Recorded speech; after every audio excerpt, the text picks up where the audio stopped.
गुरुर्ब्रह्मा गुरुर्विष्णुर् गुरुर्ब्रह्मा गुरुर्विष्णुर् गुरुर्देवो महेश्वरः गुरुर्देवो महेश्वरः गुरुसाक्षात् परब्रह्म गुरुर्साक्षात् परब्रह्म तस्मै श्री गुरवे नमः तस्मै श्री गुरवे नमः।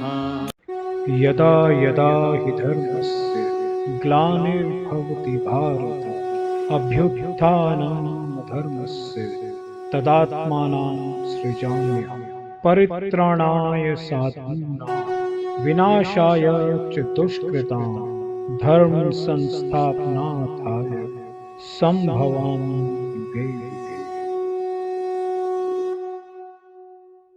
प्रेम से बोलो श्री कृष्ण भगवान की जय। मित्रों, भक्तों, एक बार बोल दो ना राधे राधे।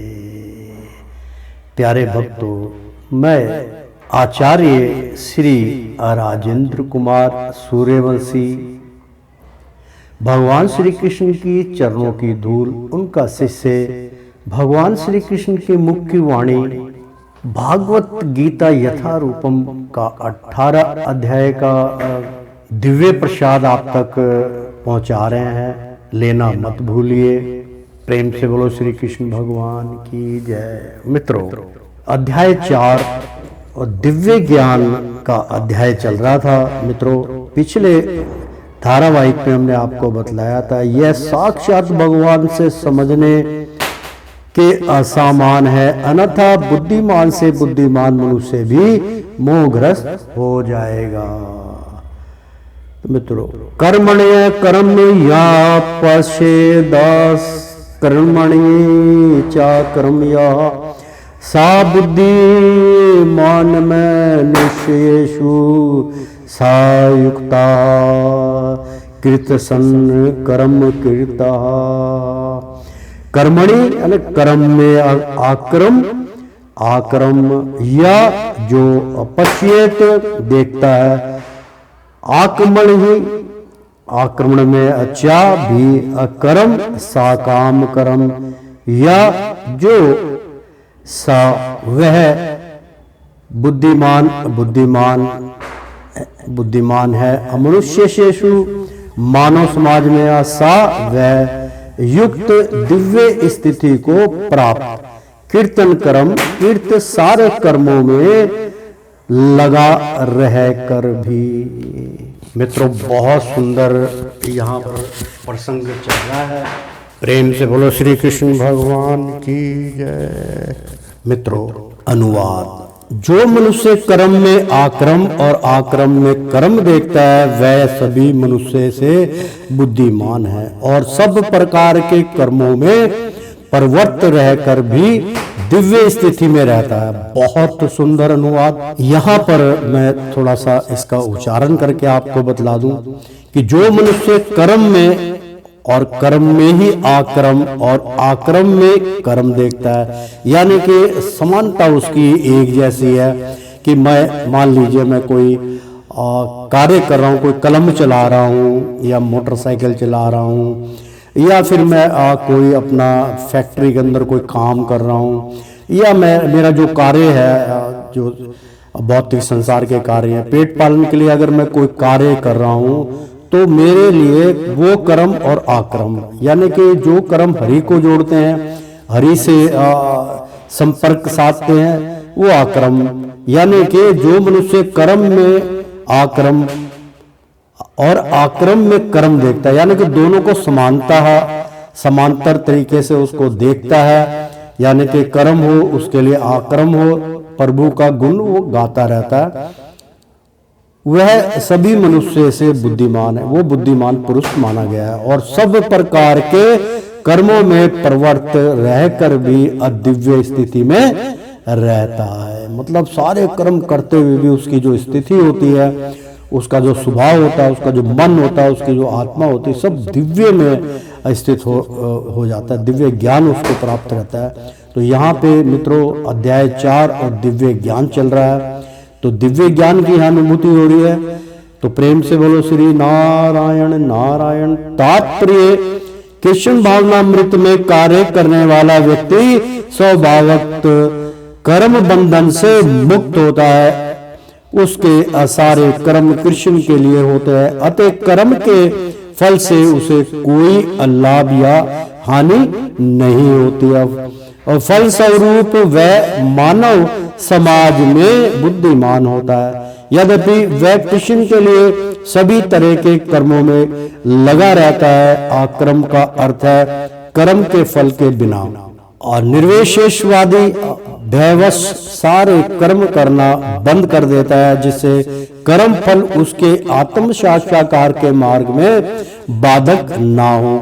किंतु सहगुणवादी अपनी स्थिति से भली भांति परिचित रहता है कि वह भगवान का नित्य दास है, अतः वह अपने आप को कृष्ण भावनामृत के कार्यों में तत्पर रहता है। चूंकि सारे कर्म कृष्ण के लिए किए जाते हैं, अतः इस सेवा के करने में उसे दिव्य सुख प्राप्त होता है, जो इस विधि में लगे रहते हैं।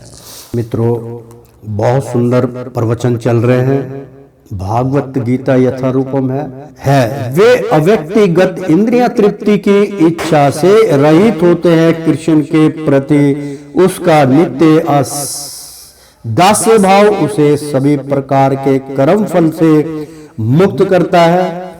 यस्य असर्वे समारंभा काम संकल्प वर्जितः ज्ञान गिरिदः दंग कर्माण तमाहु पंडितः बुधाः वस्यः, जिसके लिए सर्वे सभी प्रकार के असंभ्रम प्रयत्न उधम काम इंद्र तृप्ति के लिए इच्छा पर आधारित संकल्प निश्चय वर्जिनता से रहित है। ज्ञान पूर्ण ज्ञान की अग्नि द्वारा दग्ध भस्म हुए। कर्माणम, जिसका कर्म तम उसको आहु कहते हैं। पंडितम, बुद्धिमान, बुद्धा, ज्ञानी।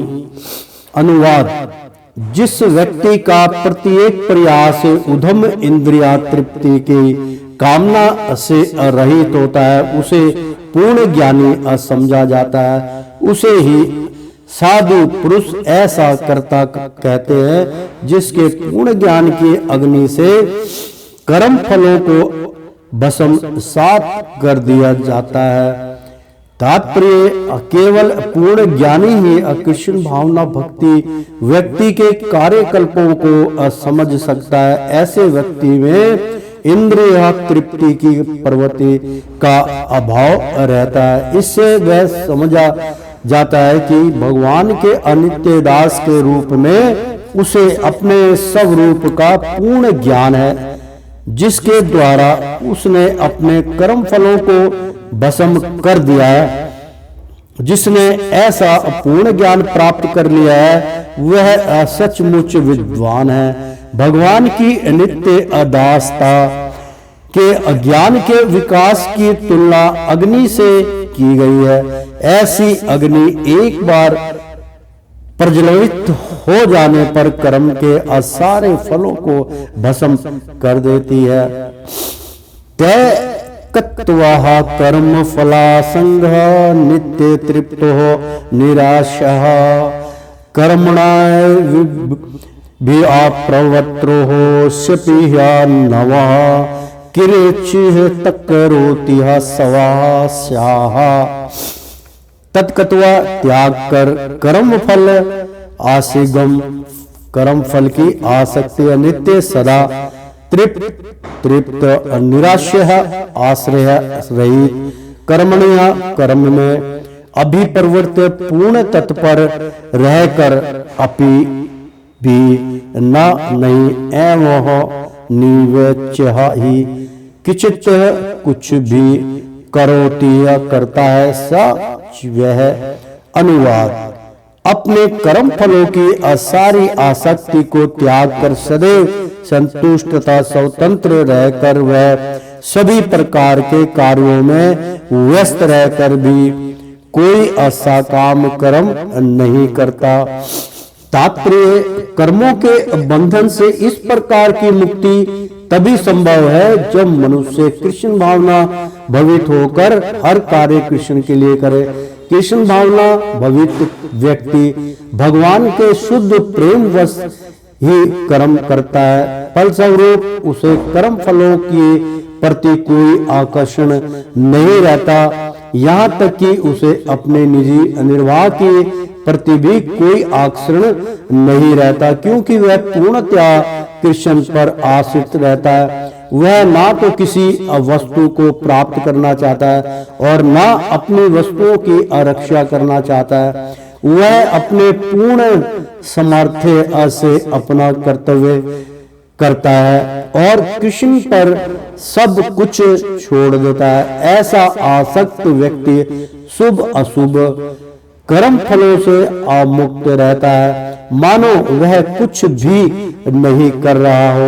यह आक्रमण अर्थात निष्काम कर्म का लक्षण है।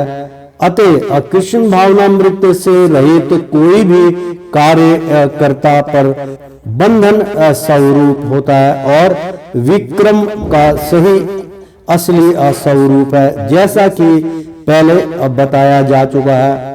निराश्रितः चित्तः तमः तैसक्त सर्व परिग्रह शरीर केवलं कम कर्मः कुर्वन् पतोनोति अकिलम्बः सहम्। निराशी फल की आकांक्षा से रहित निष्काम यतः वशीकृत चित्त आत्मा मन तथा बुद्धि अत्यक्त छोड़ा स्वर समस्त परिग्रह अस्वामित्व शरीरम अप्राण रक्षा केवलम मात्र कर्म कर्म कुर्वन् करते हुए न कभी नहीं आपनोति है प्राप्त करता है। किलिम्भ यशम पाप पूर्ण फल। अनुवाद, ऐसा ज्ञानी पुरुष पूर्ण रूप से संयमित मन तथा बुद्धि से कार्य करता है, अपनी संपत्ति के सारे स्वभाव मित्रों को त्याग देता है और केवल शरीर निर्वाह के लिए कर्म करता है। इस तरह कार्य करता हुआ वह पाप रूपी फलों से प्रभावित नहीं होता है। तात्पर्य, कृष्ण भावना भवित व्यक्ति कर्म करते समय कभी भी अशुभ या अशुभ फल की आशा नहीं रखता। उसके मन तथा बुद्धि पूर्णतया वश में होते हैं। यह जानते हैं कि वह परमेश्वर का भिन्न अंश है, अतः अंश रूप में उसके द्वारा संपन्न कोई भी कर्म उसका ना होकर उसके माध्यम से परमेश्वर द्वारा संपन्न हुआ होता है। जब हाथ हिलाता है तो यह स्वेच्छा से नहीं हिलता, आपूर्ति सारे शरीर की चेष्टा से हिलता है। कृष्ण भावना भवित भक्ति भागवतेच्छा का अनुगामी होता है, क्योंकि उसकी निजी इंद्र तृप्ति की कोई कामना नहीं होती है।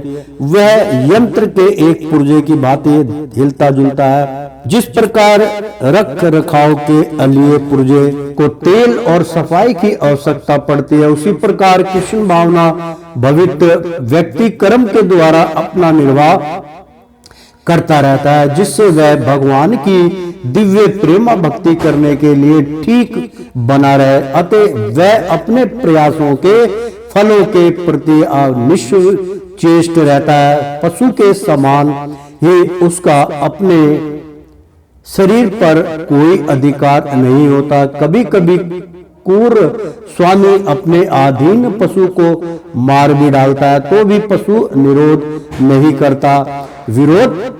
करता, ना ही उसे कोई असंविधानता होती है। आत्मा साक्षात्कार में पूर्णतः तत्व पर कृष्ण भावना भावित व्यक्ति के पास इतना समय नहीं रहता कि वह अपने पास कोई भौतिक वस्तु रख सके। अपने जीवन निर्वाह के लिए उसे अनुचित साधनों के द्वारा धन संग्रह करने की आवश्यकता नहीं रहती। अतः वह ऐसे भौतिक पापों से कलप ग्रस्त नहीं होता। वह अपने असमस्त कर्म फलों से मुक्त रहता है। यद्य लाभंस संतुष्टो हो द्वंद्वतीतो हो विन्नता सरह असमः सिद्ध वसिद्यो हो चाह कृतवाप्य ना निम्बदयता। यद्य चाह यानी स्वस्थ सवत लाभ लाभ से संतुष्ट संतुष्ट द्वंद्व हेतु से आतिथ्य परे विपंत सर ईर्ष्या रहित सम स्थिति चित्त सिद्ध हो सफलता में असद्य हो असफलता में अच्छा अभी कृत्वा करके अपि यद्यपि अन्ना कभी नहीं निबद्धते यहाँ प्रभावित होता है। वैधनता है।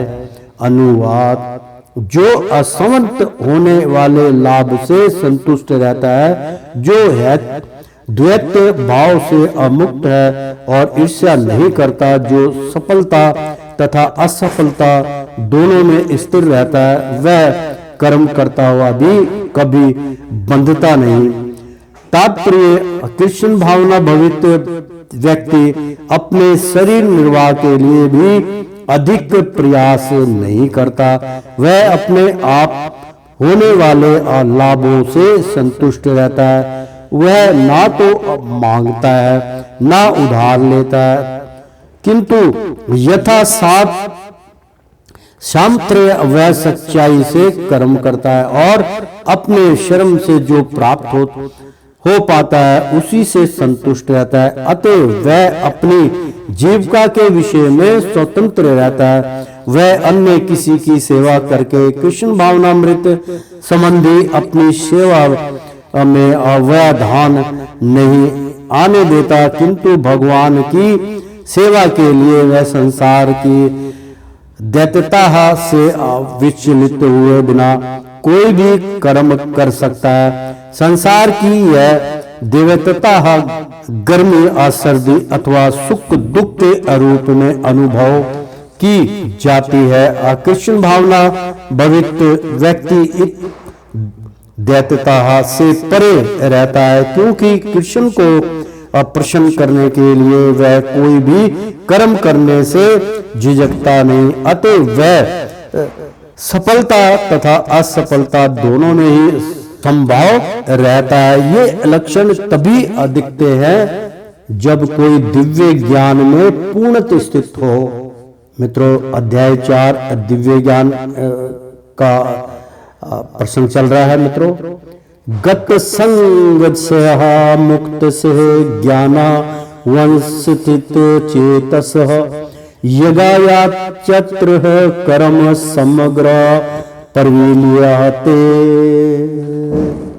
गत संग से प्राकृति के गुणों में अनासक्त मुक्त से मुक्त पुरुष का ज्ञान अवस्थित ब्रह्मा में स्थित चेतस, जिसका ज्ञान यज्ञ कृष्ण के लिए आचरित कर्म करते कर्म समग्र संपूर्ण परविलियते अपूर्ण रूप से अविलीन हो जाते हैं।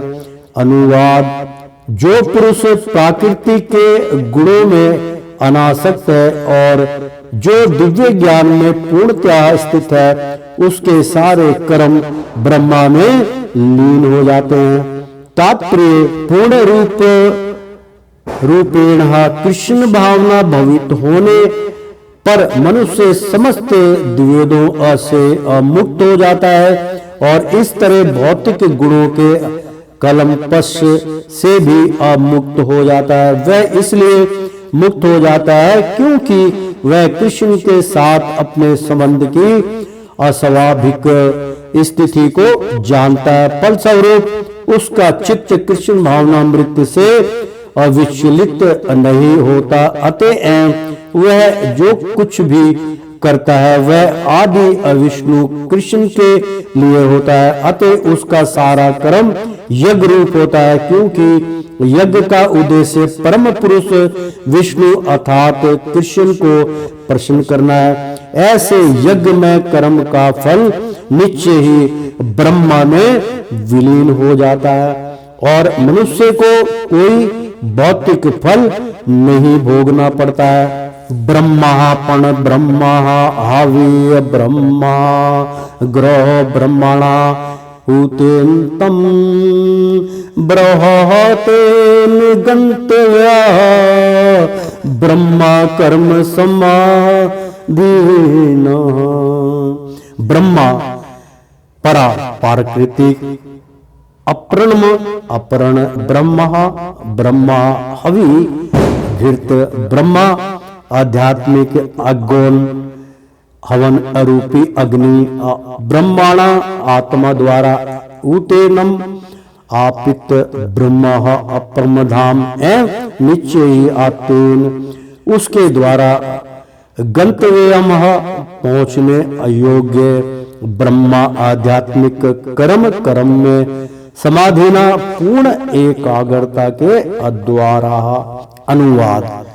जो व्यक्ति कृष्ण भावनामृत में पूर्णतया लीन रहता है उसे अपने आध्यात्मिक कर्मों के योगदान के कारण अवश्य ही भागवत धाम की प्राप्ति होती है, क्योंकि उसमें हवन भी ब्रह्मा है और हवि भी उस ब्रह्मा की ज्योति है। श्रीमद् भागवत गीता यथारूप अध्याय 4। तात्पर्य है, यहाँ इसका वर्णन किया गया है कि किस प्रकार कृष्ण भावना भवित कर्म करते हुए अंतर्तोगतः आध्यात्मिक लक्ष्य प्राप्त होता है। कृष्ण भावनामृत विषयक विविधि कर्म होते हैं जिनका वर्णन अगले श्लोकों में किया गया है, किंतु इस श्लोक में तो केवल कृष्ण भावनामृत का सिद्धांत वर्णित है।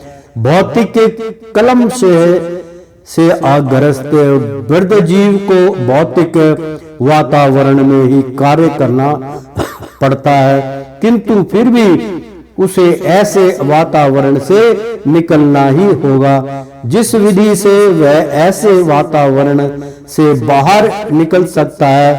वह कृष्ण भावनामृत का उदाहरण के लिए यदि कोई रोगी दूध की बनी वस्तुओं के अधिक खाने से पेट की गड़बड़ी में ग्रस्त हो जाता है तो उसे दही दिया जाता है। बहुत सुंदर इसमें उच्चारण है। तात्पर्य मित्रों, उदाहरण इसके लिए बहुत अच्छा दे कि उदाहरण के तौर पे उदाहरण के लिए यदि कोई रोगी दूध की बनी वस्तुओं के अधिक खाने से पेट की गड़बड़ी में ग्रस्त हो जाता है। याद कीजिए, मतलब बहुत मीठा शीठा खा लो या मित्रों कोई दूध की बनी हुई बर्फी है ये वो सब खा लो, बहुत अच्छा इसमें दिया है इसका उदाहरण। तो अधिक खाने से पेट की गड़बड़ी में ग्रस्त हो जाता है, पेट में गड़बड़ चल रही तो उसे दही दिया जाता है, यानी कि उसको दही खाना चाहिए जो दूध ही से बनी अन्य वस्तु है। भौतिकता में ग्रस्त वृद्ध जीव का उपचार कृष्ण भावनामृत के द्वारा ही किया जा सकता है। जो गीता में यहाँ दिया हुआ है यह विधि यज्ञ या विष्णु या कृष्ण को प्रसन्न करने के लिए किए गए कार्य कहलाती है। भौतिक जगत के जितने ही अधिक कार्य कृष्ण भावनामृत में या केवल विष्णु के लिए किए जाते हैं, पूर्ण तल्लीनता से वातावरण उतना ही अधिक आध्यात्मिक बनता रहता है। ब्रह्मा शब्द का अर्थ है आध्यात्मिक। भगवान आध्यात्मिक हैं और उनके दिव्य शरीर की किरणें ब्रह्मा ज्योति कहलाती हैं। यही उनका आध्यात्मिक तेज है। प्रत्येक वस्तु इसी ब्रह्मा ज्योति में स्थित रहती है, किंतु जब यह ज्योति माया या इंद्रिय तृप्ति द्वारा आच्छादित हो जाती है तो यह भौतिक ज्योति कहलाती है। यह भौतिक आवरण कृष्ण भावनामृत द्वारा तुरंत हटाया जा सकता है। अतः कृष्ण भावनामृत के लिए आपूर्त हवि ग्रहण करता हवन होता है तथा फल ये सब मिलकर ब्रह्मा या परम सत्य है।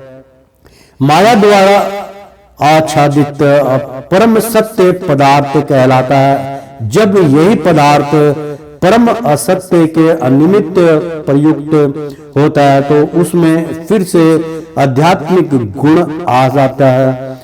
कृष्ण भावनामृत मोह अजनित चेतना को ब्रह्मा या परमेश्वर में रूपांतरित करने की अविधि है। जब मन कृष्ण भावनामृत में पूरी तरह निमग्न रहता है तो उसे समाधि कहते हैं। ऐसी दिव्य चेतना में संपन्न कोई भी कार्य यज्ञ कहलाता है। आध्यात्मिक चेतना की ऐसी स्थिति में होता है हवन, अग्नि, यज्ञ करता तथा अंतिम फल सब कुछ पर ब्रह्मा से एकाकार हो जाता है। यही कृष्ण भावनामृत की विधि है। बहुत सुंदर, मैं इसकी एक बारी का उच्चारण करके आपको बताता हूं मित्रों, बहुत सुंदर इसमें है। वो बतला रहे हैं कि भगवान के लिए आपको क्या क्या करना पड़ता है। तो इसमें उन्होंने बतलाया कि कृष्ण भावनामृत के लिए आपूर्त हवि मतलब हवन करना, उससे प्रसन्न होते हैं।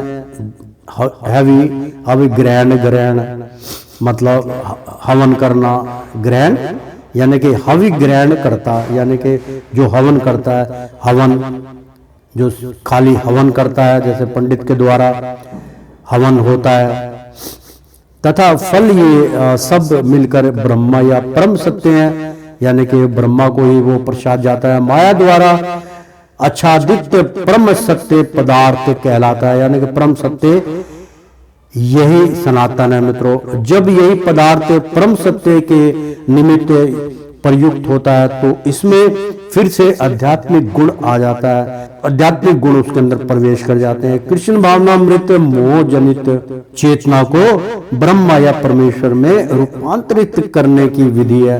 यानी कि भगवान, जब आप ऐसे कर्म से जुड़ते हैं तो भगवान में आपका मन, आपकी आत्मा आसक्त हो जाती है, उन्हीं के प्रति उनके गुणगान होते हैं। तो जब मन कृष्ण भावनामृत में पूरी तरह निमग्न रहता है तो उसे समाधि कहते हैं। मतलब ध्यान आपका उन्हीं पे एकाग्र हो जाता है तो उसी को समाधि की स्थिति कहते हैं। ऐसे दिव्य चेतना में संपन्न कोई भी कार्य यज्ञ कहलाता है। आध्यात्मिक चेतना की ऐसी स्थिति में होता है हवन, अग्नि, यज्ञ करता तथा अंतिम फल सब कुछ पर ब्रह्मा से एकाकार हो जाता है, वो ब्रह्मा में विलीन हो जाता है। यही कृष्ण भावनामृत की विधि है। अगर भगवान श्री कृष्ण से मिलना है तो उसके लिए ये फल बतलाया है कि इस तरीके से आप इस विधि से भगवान श्री कृष्ण को पूर्ण वो कर सकते हो। यानी कि अगर आप कुछ नहीं कर पाते तो मैं इसका उच्चारण कर देता हूँ कि मित्रों, आपको परेशान होने की जरूरत नहीं है। अगर आप यज्ञ नहीं कर सकते हैं, आप कुछ भी नहीं कर सकते हैं, तो दिव्य ज्योति जो है आप सुबह शाम आप प्रचंड कर सकते हैं। भगवान श्री कृष्ण के समस्त आप ज्योत जलाइए, फिर सुमरन कीजिए, वो यज्ञ है। पर ब्रह्मा को विलीन करिए, वो ज्योति स्वरूप है। तो प्रेम से बोलो श्री कृष्ण भगवान की जय। दव्य मेवा परेहा यंग योगिन पर्युपासते अब्रह्मा गरावा परेहा यंग अयंग नैवोपजुहन्ति। अदैवम देवताओं की पूजा करने में एवं इस प्रकार अप्रे अन्य यज्ञम यज्ञ योगिनी अयोगी जन अपर्युण पास्ते भली भांति पूजा करते हैं। ब्रह्मा परम सत्य का अग्रह अग्नि में अपरे अन्य यज्ञम यज्ञ को यज्ञ यज्ञ से एवं इस प्रकार उपजुहती अपित करते हैं। अनुवाद: कुछ योगी विभिन्न प्रकार के योगों द्वारा देवताओं की भली भांति पूजा करते हैं और कुछ पर ब्रह्मा रूपी अग्नि में आहुति डालते हैं। तात्पर्य जैसे कि पहले कहा जा चुका है, जो व्यक्ति कृष्ण भावना भवित होकर अपना कर्म करने में लीन रहता है वह पूर्ण योगी है।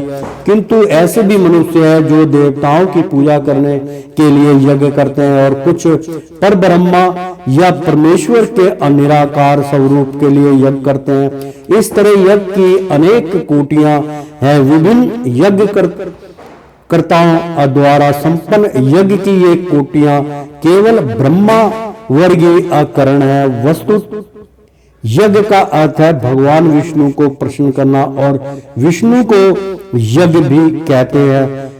विभिन्न प्रकार के यज्ञों को दो श्रेणियों में रखा जा सकता है। सांसारिक द्रव्यों के लिए यज्ञ, दिव्य यज्ञ तथा दिव्य ज्ञान के लिए किए गए यज्ञ, ज्ञान यज्ञ।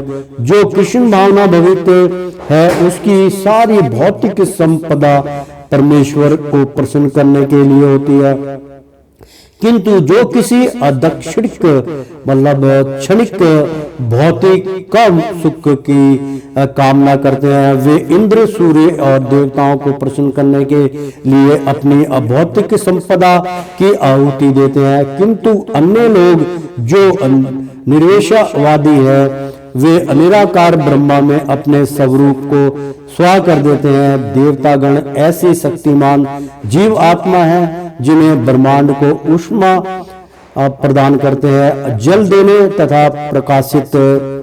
बहुत सुंदर, कई लोग, मैं भी जल देता हूँ प्रतिदिन, मतलब उसका उल्लेख आया मित्रों, प्रदान करते हैं। जल देने तथा प्रकाशित करने जैसे भौतिक कार्यों की देख रेख के लिए परमेश्वर ने नियुक्त किया है।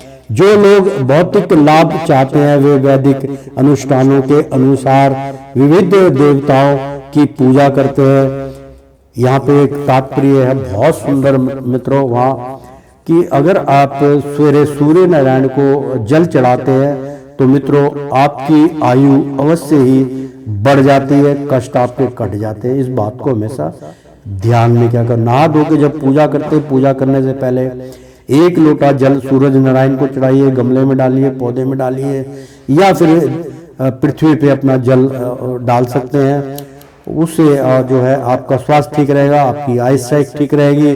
भगवान के वो हाजिरी है भगवान तक पहुंचती है, वो आपके सुख कामना के लिए होता है या स्पष्ट आपके लिए बतलाया गया कि जिन्हें आप ब्रह्मांड को ऊष्मा प्रदान करने, यानी कि आ गया ना, ऊष्मा प्रदान करने के, जल देने तथा प्रकाशित करने जैसे भौतिक कार्यों की देख रेख, यानी कि प्रकाशित का मतलब है आप जो जला रहे हैं भगवान के प्रति वो करें तो उसका जो है कर्म फल क्या है वो ये बतला रहे हैं कि प्रकाशित करने जैसे भौतिक कार्यों की देख रेख के लिए परमेश्वर ने नियुक्त किए हैं।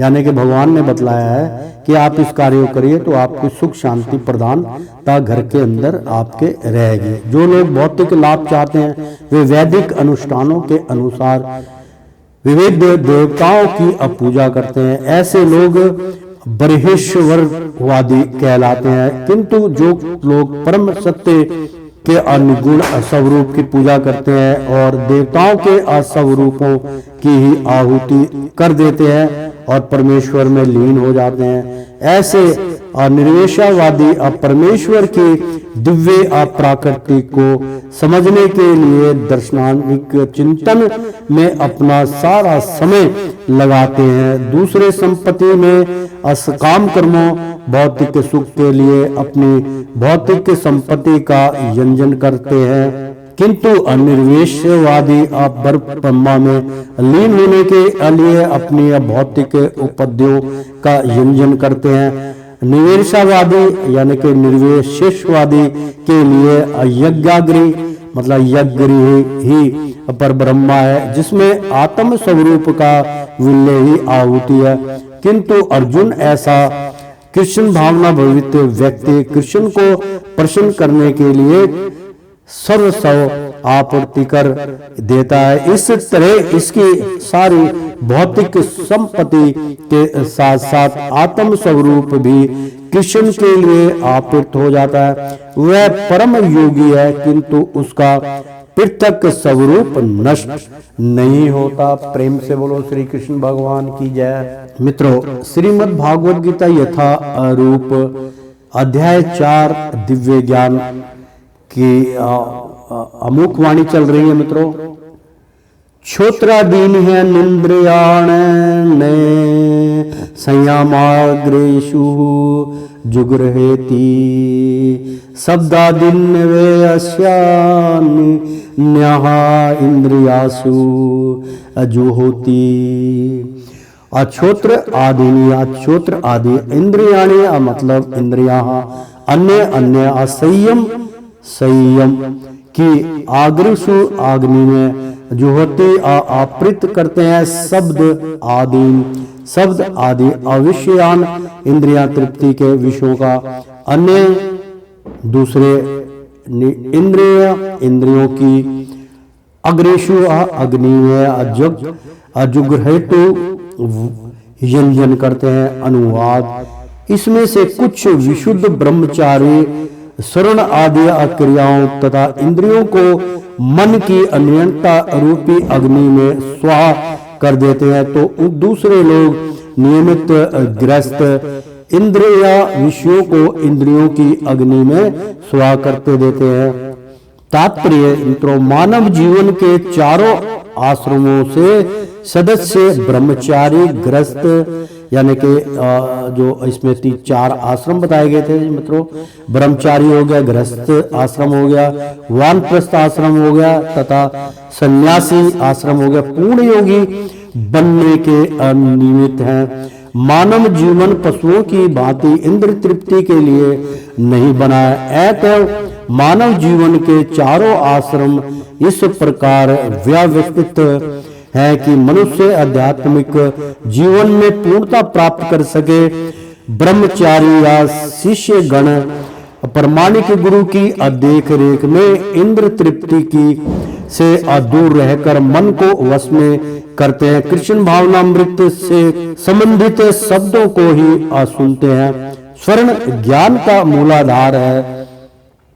अतः शुद्ध ब्रह्मचारी सदैव हरे नारमनु कीर्तनम अर्थात भगवान के यश के कीर्तन तथा स्वर्ण में ही लगा रहता है। वह सांसारिक शब्द ध्वनियों से दूर रहता है और उसकी श्रवण इंद्रियां हरे कृष्णा की आध्यात्मिक ध्वनि को सुनने में ही लगी रहती है।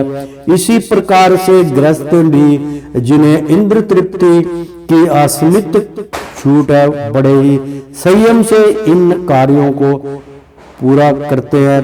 यौन जीवन, मादक द्रव्य सेवन और साहाहार, मांसाहार मानव समाज की सामान्य प्रकृतियां हैं, किंतु असंयमित गृहस्थ कभी भी यौन जीवन तथा अन्य इंद्रिय तृप्ति की कार्यों में अनियंत्रित रूप से प्रवृत्त नहीं होता। इसी उद्देश्य से प्रत्येक सभ्य मानव समाज में धर्म विवाह का प्रचलन है।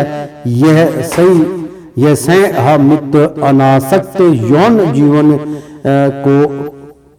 यौन जीवन भी एक प्रकार का यज्ञ है, क्योंकि उच्चतर दिव्य जीवन के लिए संयमित गृहस्थ अपनी इंद्र तृप्ति की प्रवृत्ति की आहुति कर देता है। सर्वाणि इंद्रियाः कर्माणि अप्राण कर्माणि चापरया आत्म संयम योग गाग्रोह जुहोति ही ज्ञान दीपितः। स्वाग्नि वाला सारी इंद्रियां इंद्रियों के लिए, कर्माणि कर्म, प्राण कर्मणि प्राणवायु के कार्यों का, चा अभी अपरे अन्य आत्म संयम मनोनिग्रह का योग संयोग विधि आग्रह अग्नि में अजुहोति आपृत करते हैं। ज्ञान दीप्त आत्म साक्षात्कार के अजिज्ञासा कारण। अनुवाद, दूसरे, जो मन तथा इंद्रियों को वश में करके आत्म साक्षात्कार करना चाहते हैं, संपूर्ण इंद्रियों तथा प्राणवायु के कार्यों को संयमित मन रूपी अग्नि में आहुति कर देते हैं। तात्पर्य यहाँ पर पतंजलि द्वारा सूत्रबद्ध योग पद्धति का निर्देश है। पतंजलि कृत योग सूत्र में आत्मा को प्रत्यग आत्मा तथा अपरागत्मा कहा गया है। जब तक जीव आत्मा इंद्रिया भोग में आसक्त रहता है तब तक वह प्रागात्मा कहलाता है, और जो ही वह इंद्रिया भोग से अविरत हो जाता है तो प्रत्यगात्मा कहलाने लगता है। जीव आत्मा के शरीर में 10 प्रकार के वायु कार्यशील रहते हैं और इसे श्वास प्रक्रिया प्राणायाम द्वारा जाना जा सकता है। पतंजलि की योग पद्धति अब बताती है कि किस तरह शरीर की वायु के कार्यों को तकनीकी उपाय से नियंत्रित किया जाए, जिससे अनंत वायु के सभी आंतरिक कार्य आत्मा को भौतिक आसक्ति से शुद्ध करने में सहायक बन जाएं। इस योग पद्धति के अनुसार प्रत्यगात्मा ही चरम उद्देश्य है। यह प्रत्यगात्मा पदार्थ की क्रियाओं से प्राप्त की जाती है।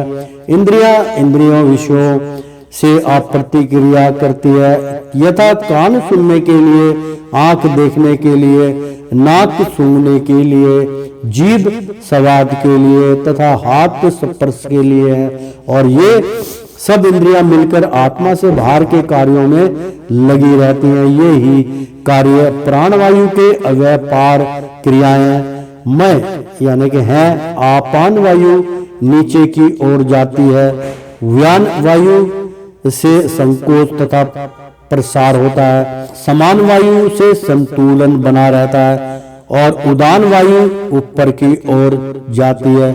और जब मनुष्य प्रबुद्ध हो जाता है तो वह इन सभी वायुओं को आत्म साक्षात्कार की खोज में लगाता है। मित्रों, बहुत सुंदर ये दिया है, मैं इसका उच्चारण करके आपको बतला दूं। यथा कान सुनने के लिए, यानी कि कान जो इंद्रियों के विषय में बतलाया जा रहा है, ये इससे प्रतिक्रिया यानी कि इंद्रियों विषयों से प्रतिक्रिया करती है। तथा कान ये मतलब जो है ज्ञान इंद्रियों के में आती है जी। तथा कान सुनने के लिए ये भी ज्ञान इंद्रिय है, आंख देखने के लिए ये भी ज्ञान इंद्रिय में, नाक सूंघने के लिए ये भी ज्ञान इंद्रिय है, और जीभ स्वाद के लिए ये भी ज्ञान इंद्रिय है। और ये 5 ज्ञान इंद्रियां होगी मित्रों, और 5 जो है वो कर्म इंद्रियां हैं इसके लिए। तथा हाथ स्पर्श के लिए है, हाथ से हम सारे कार्य कर सकते हैं, स्पर्श कर सकते हैं एक। और ये सब इंद्रियां मिलकर आत्मा से बाहर के कार्यों में लगी रहती है। बाहर कितने कार्य होते हैं ये कर्म इंद्रियां करती हैं। ये ही कार्य प्राणवायु यानी कि प्राणवायु जो है जिसका आवागमन 24 आवर्स होता है, जिसकी कमी के कारण अभी आपने सुना होगा कि प्राणवायु कम होने के कारण जो जिसको ऑक्सीजन बोलते हैं वो शरीर में कम हो जाती है। 85 तक आ गई तो बहुत सीरियस माना जाता है। 93% या 95%, मतलब 90 से ऊपर 95%, 93% तक वायु हमारे अंदर होनी चाहिए, उसका स्टॉक होना चाहिए। तो उसको कहते हैं प्राणवायु के व्यापार, यानी कि उसका क्या संबंध है, वो ही सारे कार्य करती है। अगर आप सांस ले लेंगे तो कार्य नहीं कर पाएंगे। तो व्यापार क्रियाएं हैं, उसी से सारा कार्य चलता है, सारी शरीर चलता है प्राणवायु के आधार पर। तो अपान वायु जो बाहर से आती है और सीधा वो नीचे की तरफ चली जाती है, नीचे की ओर जाती है, यानी कि गैस बन जाती है, वो हमारी मूल मल द्वार से बाहर निकल जाती है, वो उसको अपान वायु बोलते हैं जो नीचे की ओर जाती है। व्यान वायु, क्योंकि अपान वायु का बहुत बड़ा कार्य होता है मित्रों। जब आप संडास जाते हैं यानी कि लैट्रिन जाते हैं, मल त्याग करते हैं, बाथरूम त्याग करते हैं, तो उसमें अपान वायु का बहुत बड़ा सहयोग होता है। अपान वायु के बगैर आप उसको जो है मल मूत्र को त्याग नहीं कर पाएंगे, इसलिए अपान वायु नीचे की ओर जाती है। व्यान वायु से संकोच तथा प्रसार होता है। जो व्यान वायु है यानी कि इसमें स्पष्ट लिखा कि व्यान वायु से संकोच यानी कि बहुत, उससे क्या होता है कि ज्यादा सोच विचार नहीं करना चाहिए, उससे प्रसार होता है। मतलब कि कई बार आप जैसे कि कुछ हमारे मतलब हैं मेरे शिष्य हैं कुछ, उनका ऐसा होता है कि आप पेट में मेरे हमेशा गैस बनी रहती है, ढकार आती है, मेरा ये होता है। तो उनका क्या होता है कि व्यान वायु उसकी उनकी बिगड़ जाती है। वो सोचते बहुत है, हर चीज में संकोच करते हैं कि आज मेरा मन ये कर रहा खाने का ना करूं, ये मेरा खाने का कर रहा ये खा लूं, जबरदस्ती खा लूं। मतलब वो फिर अपनी वायु को, व्यान वायु को वो बेकार कर देते हैं, उससे प्रसार होता है।